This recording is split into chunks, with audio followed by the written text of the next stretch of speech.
Occasion ఏదైనా location ఎక్కడైనా తెలుగువారి వేడుక అంటే ఆలివ్ మిఠాయి ఉండాల్సిందే. పాక్ దొంగ దెబ్బలను నేలకేసి కొట్టిన ఆయుధం S-400 భారత సుదర్శన చక్రంగా పాక్ క్షిపణి దాడులను అడ్డుకుని పాకిస్తాన్కు భయాన్ని పరిచయం చేసింది.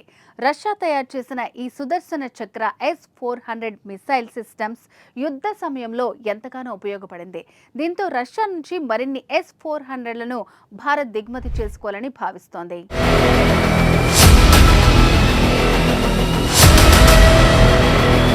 భారతదేశం గత కొన్నేళ్లుగా రక్షణ వ్యవస్థను బలపరుచుకుంటోంది. అందుకోసం ఎప్పటికప్పుడు కొత్త నిర్ణయాలను తీసుకుంటూనే ఉంది.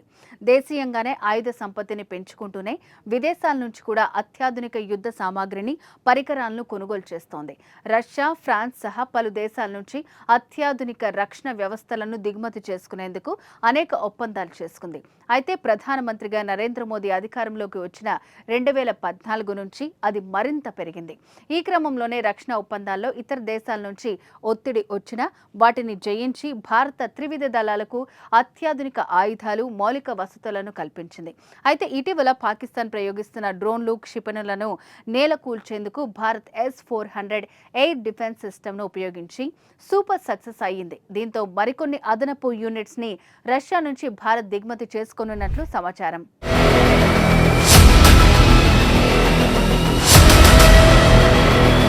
2018లో రష్యాతో భారత్ కుదుర్చుకున్న 35,000 కోట్ల ఒప్పందంలో భాగంగా ఇప్పటికే 3S-400 ఈ క్షిపణి వ్యవస్థలను రష్యా భారత్కు డెలివరీ చేయనున్నాయి. అయితే గత 3 ఏళ్లుగా జరుగుతున్న రష్యా ఉక్రెయిన్ యుద్ధం కారణంగా మరో 2 S-400 స్క్వాడ్రన్ల రాక 2026-27 వరకు ఆలస్యం కావచ్చని రక్షణ శాఖ వర్గాలు అంచనా వేస్తున్నాయి. అవి కాకుండా భారత్ తన వైమానిక రక్షణ సామర్థ్యాన్ని మరింత విస్తరించేందుకు అదనపు S-400 కావాలని భారత్ విజ్ఞప్తికి రష్యా అంగీకారం తెలిపే అవకాశం ఉంది.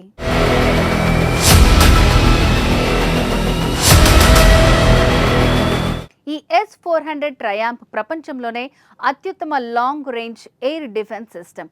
ఇది 600 కిలోమీటర్ల పరిధిలో ఉన్న అనేక వైమానిక లక్ష్యాలను గుర్తించి వాటిని అడ్డుకోగలదు. దీన్ని సులభంగా ఒక ప్రాంతం నుంచి మరో ప్రాంతానికి తరలించేందుకు అవకాశం ఉంటుంది. దాన్ని ఓ వాహనంపై అమర్చవచ్చు. ఒకేసారి మల్టిపుల్ టార్గెట్స్ ని ధ్వంసం చేస్తుంది.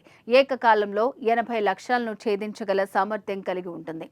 S-400 అప్డేట్ వర్షన్ S-500 గురించిన ఓ ఆసక్తికర విషయం తెరపైకి వచ్చింది. భారత్తో కలిసి అత్యుత్తమ S-500 వ్యవస్థను ఉమ్మడిగా ఉత్పత్తి చేయడానికి రష్యా ఆఫర్ చేసినట్టు తెలుస్తోంది. ఇది బాలిస్టిక్ క్షిపణులను, హైపర్సోనిక్ ఆయుధాలను కూడా నాశనం చేయడానికి రూపొందించబడుతుందని అంటున్నారు. ఇది భారత గగనతల రక్షణ వ్యవస్థ మరింత దుర్భేద్యంగా మారనుంది.